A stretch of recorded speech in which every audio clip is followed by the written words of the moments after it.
Hello, and before we start today's video, if you found this video via a quick Google search, then you may have come across the same problem I have. Today I want to talk about U.2 and U.3 SSDs. I do not want to talk about the U.2 running on the U-Bahn through Berlin. I don't want to talk about German submarines. I don't want to talk about American planes. I don't even want to talk about the monster from Resident Evil. I definitely don't want to talk about the song U.2 from Chitty Chitty Bang Bang. But more than anything, I don't want to talk about that band that stuck their album on my bloody iPhone. Roll the start.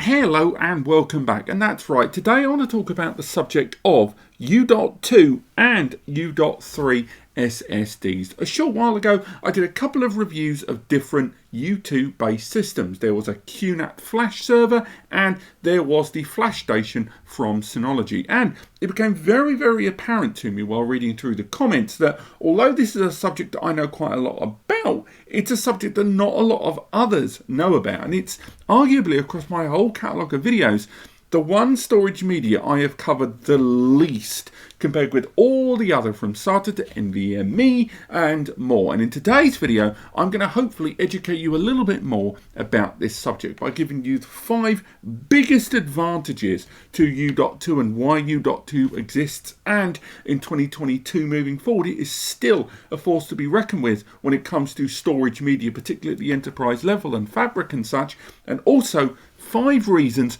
why it is still not perfect, ultimately to help you understand the pros and the cons of U.2 drives. Now, this is an Exascend SSD. It's part of the PE3 series. It's the SSDs that we utilised in our video, and the bulk of the points that I'm going to talk about today do apply to their range of SSD. So again, we will be doing a little bit more of a sharper focus on these in an upcoming video, but throughout this video, every time I wave this at you, just in case you were wondering what drive it is, that is the one we're using. But for now, let's fast forward onto the first of the 5 reasons why U.2 is something to be reckoned with. Of course, capacity. This is arguably its biggest strength over SATA and indeed even NVMe media.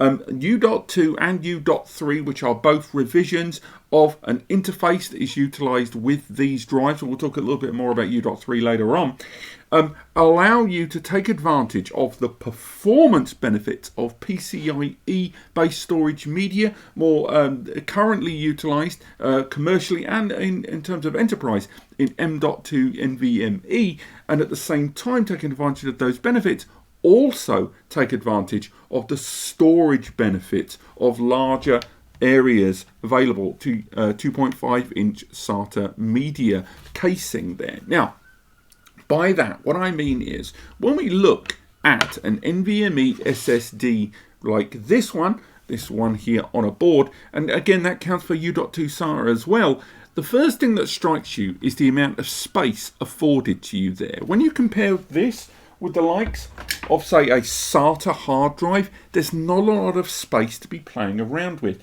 And what you find with, even though PCIe and M.2 SATA SSDs that arrive on little PCBs like this, predominantly arriving at 2280 length in size, there's not a lot of space. And all of the data lives on those chips there, and there also has to be normally some memory on there, but you can get DRAM-less SSDs, but there also has to be a controller, the brains that's keeping the drive moving there.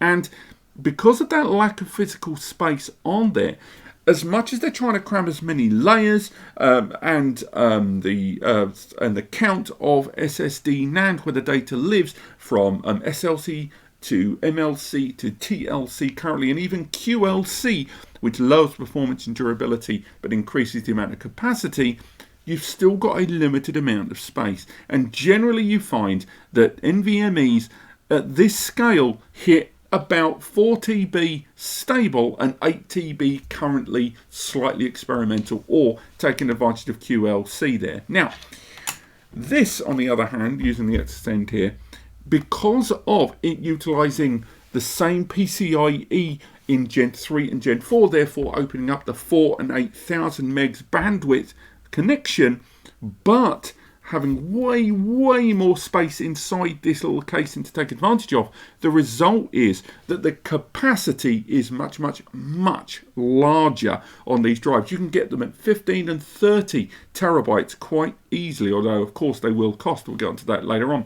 But the other thing there is because the NAND, where the data is spread across inside here on that PCB, double-sided, the result is they're all being read and written to simultaneously, much like drives in a RAID array, and therefore enhances that performance even more to a sustained level within the bandwidth of PCIe Gen 3 or 4, depending on which U.2 or 3 architecture interface you go for there. So ultimately, the result is larger capacity and faster drives when you go for U.2.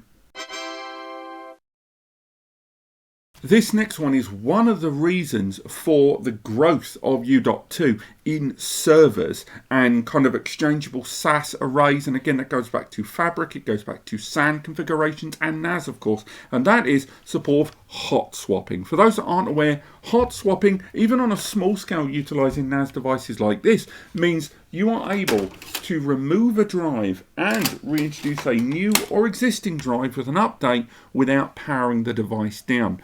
Utilizing storage media that interfaces directly with the board, such as the way M2 NVMe does, you can't hot swap. You pull it, the system freaks out or just completely shuts down.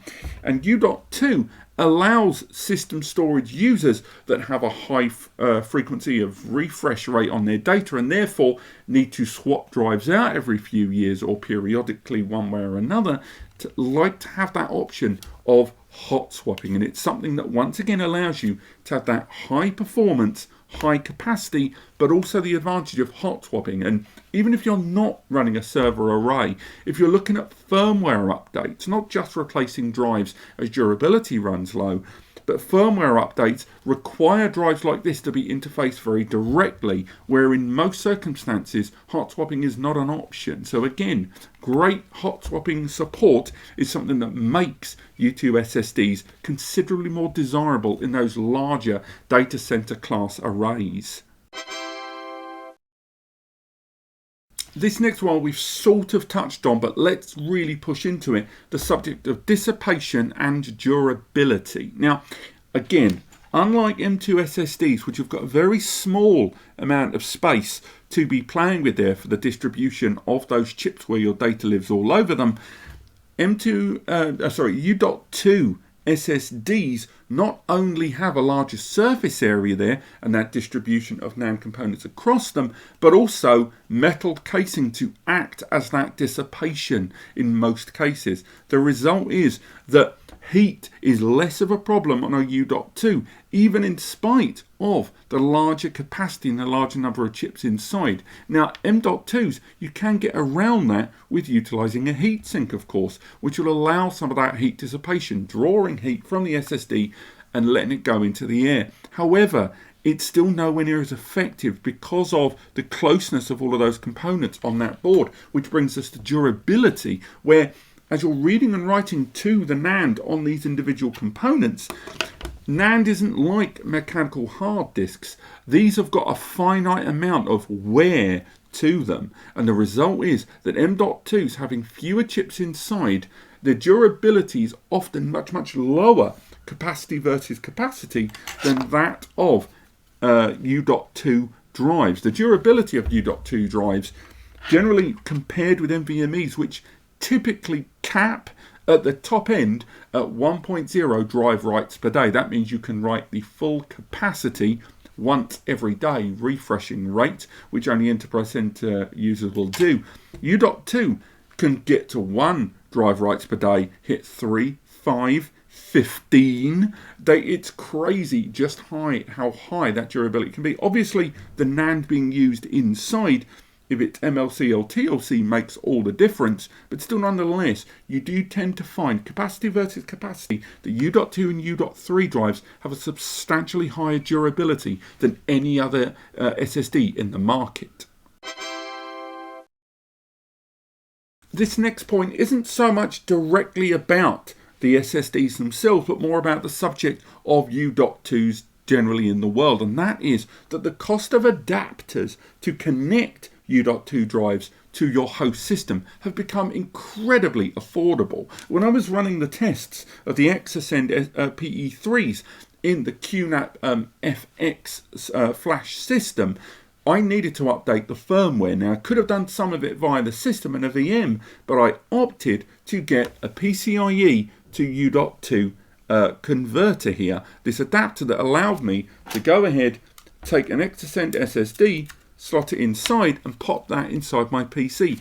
This is only 20 quid, this adapter. There was a time when these would have cost hundreds of pounds, and now you can pick up U.2 and U.3 adapters incredibly cheaply. You can even get tiny little $10 M2 NVMe slot adapters that directly interface into U.2. So again, just because you don't have the port on your host system doesn't completely remove you from the ability to take advantage of a U.2 SSD if you happen to see them on offer. And continuing that subject of adaptability, most people don't seem to realise that in most instances you can use U.2 SSDs in a standard SATA interface. The connections between the two of them are frighteningly similar, and what you find is that the two can be utilised one or the other depending on the architecture of the device you're using. You will find that systems that are both SATA and U.2 supported will show it there on their compatibility there. Now, it only works in one direction, it has to be said, but still nonetheless, it's incredibly useful to know that if you do have a U.2 system, that you're not completely restricted to U.2 drives, when you can interchange SATA in there as well. And once again, in some cases, you can utilize U.2 drives in SATA ports. You just have to check that compatibility. But as good as U.2 sounds and as adaptable and performing and durable and high capacity as it sounds, it is not for everyone. And there's a reason that U.2 and U.3, despite being around for many, many, many years, has never quite broken into the mainstream. That's right, you saw it coming, but whether it is because of the larger capacities, that durability and the performance and the actual physical architecture, or the simple fact of it having more of an enterprise level appeal and therefore utilised in larger systems, you will always find that price per capacity, and by that I mean price per terabyte or gigabyte, that U.2 and U.3 drives are more expensive than their NVMe or SATA counterparts there. Now again, the same applies to Exascend and the PE3s. The PE3 is available in a multitude of different interface types, and even though they're all in the same series, you will find the U.2s and the U.3s the more expensive of the series, not just in the PE3 but across all of their brand, and that goes for all SSD brands. Probably one of the most obvious reasons they're not as mainstream as other drives, and almost certainly one of the reasons you're watching this video, is U.2 and U.3 is so dang complicated. Now, again, going back to my original comparison, SATA hard drives absolutely doddle. Cylindrical bit in the middle, SATA 6 gig, the end. SATA used to be complex with SATA 1, 2 and 1.5 and 3 gigabit. It's not anymore. SATA's real straightforward. Same goes for if you go for the SSDs, it's super straightforward. Even M2 NVMe's have started becoming a little bit more easy to understand, but U.2 and U.3 continues either by design or by accident to be incredibly complicated. The difference between U.2 and U.3 with its support of SATA and SAS versus SATA SAS NVMe lane convention, the U.2 versus U.3 lane utilization, the simple utilization of PCIe Gen 3x4 versus 4x4, and the transfer rate versus the available bandwidth. It's just an incredibly complex subject when you really break it down. Often, it's going to be so much easier to just go with simple compatibility spec sheets, but most users that try to deep dive into this subject, once again, as you more than likely have done, will find it considerably more tech heavy than other media types. This next point sort of harks back to what I was saying there about the pricing, but it's not as easy to buy U.2 SSDs in small quantities. It's not impossible. You can go to any website out there, from your Scans in the UK to your Newegg's and even Walmart. You can pick up U.2 SSDs in smaller quantities, but those smaller quantities cost a bomb, and that pricing there, even when you go to the larger capacities, is still really, really high comparative to anything else. But it's when we talk about quantities, if you only want one or two, you are in trouble. Either you're not able to buy them outside of bulk pricing or simple actual bulk availability, because either they're made to order or they are only sold in boxes of them. Now, part of that is because U.2 is so prevalent in the world of data center. Once again, flash, fabric, data center, SAN-based heavy utilization, and particularly AI behavior there in data center level. The result you find is that people will fully populate a device, utilize RAID configurations that prioritize wear, so they'll pick one drive that they know is going to be the one that's going to wear out quicker than the others by design, and then slowly phase them all out over a small period of time.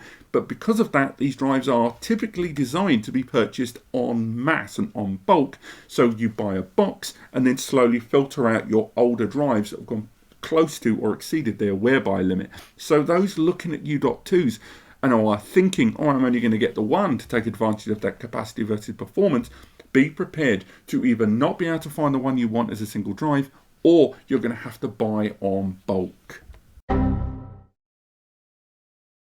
This next one not only applies to U.2 and U.3, but also to M2 NVMe drives, but you're going to need a powerful system to make the most of them. Now, a lot of people wrongfully assume that the minute they buy a drive that's high performance, that's it, job done. I'm going to get me my 3.5 to 7,000 megabytes per second like that, but it's really not that straightforward. Although the drive has a controller inside and all of those lovely NAND chips all working together to push out all of that lovely, lovely performance out of this drive, out of that U.2 interface there, it has to be said that just to have all of that heading towards a controller or motherboard isn't enough. That controller and motherboard needs to have a sufficiently powerful CPU and memory in order to catch that ball and pass it out towards the utilization, data center, virtual machines, standard backups, archival, whatever you're going to be utilizing it for. So U.2 kind of is not going to be great for you unless you're a power PC user, a high-end server power user. You may notice that there are very few low-powered U.2 NASs or rack mount SAN servers in the world. Even when you look at that Synology and QNAP I mentioned at the top of the video, they are Xeon powered, they are AMD EPYC powered systems. You've got to have a powerful server or desktop rig in order to get the performance these drives are capable of. This next point may seem slightly counter to earlier on when I mentioned adapters, but motherboards with a good, and I will get to the word good, U.2 connection on board, or docking stations for U.2 drives, are crazy expensive. Unlike these PCIe upgrade cards, which are now coming down in price exponentially, the minute you want to interface this directly with a motherboard, getting a motherboard that's got a U.2 port on it is really actually a lot harder than you might think. Now, a number of you might immediately stop me and go, well, actually, next to my SATA port, there's a U.2 right there. It's just waiting. It's a little SAS connector. Why can't I just use that? And it's true. But because of the way motherboards are designed and the priorities, particularly going towards graphics cards and NVMe SSDs at Gen 3x4 or 4x4 these days, the number of lanes afforded to that U.2 slot in the chipset is often minimized. It's reduced to 3x2, 4x2. A lot of the time even worse in slightly older motherboards. So even if you've got an M2 port on your motherboard, it's not guaranteed that the bandwidth afforded to it by the chipset of the motherboard is going to give you the full performance anyway. And the same goes with docking stations. Getting docking stations that have U.2 slots on them hit two main barriers. One, you put the drive in the dock, but what's the dock connecting to? What is this interface? And in order for it to interface with the U.2 in any kind of meaningful way, it has to be quite fast. Ergo, you end up with a docking station that's really expensive. And you can get 5.25 inch adapters that will slot into one of the available bays of your motherboard that interface directly with either that U.2 slot I mentioned earlier on some motherboards, or into the PCIe slot. But again, these are really, really expensive, and often the device they're going into forms a bottleneck in the middle. So do bear in mind, if you're looking at a U.2 drive, or you have one knocking around that you want to pop in a docking station for one reason or another, bear in mind that they are going to be hard to come by and they're going to be expensive, and often you are paying for something that has a bottleneck inherently built into it. But this has been 10 things to know about U.2 drives. 5 things that are going to draw you towards them, and 5 things that might make you sit on the fence a little bit longer. This isn't the last we're going to talk about U.2s. We've got a few things coming up in the works, so do stay tuned for those. But if you have found this video helpful, do let me know in the comments. Click like if you did, click subscribe if you want to learn more about this subject as we cover it in 2022. And of course, use the free advice section linked in the description over to NAS Compares, where we will help you out with in choosing the right data storage for your needs. There's the free advice section, and of course Ask NAS Compares is right down there as well in the forum and the community to help you out. But otherwise, thank you so much for watching, and I will see you next time.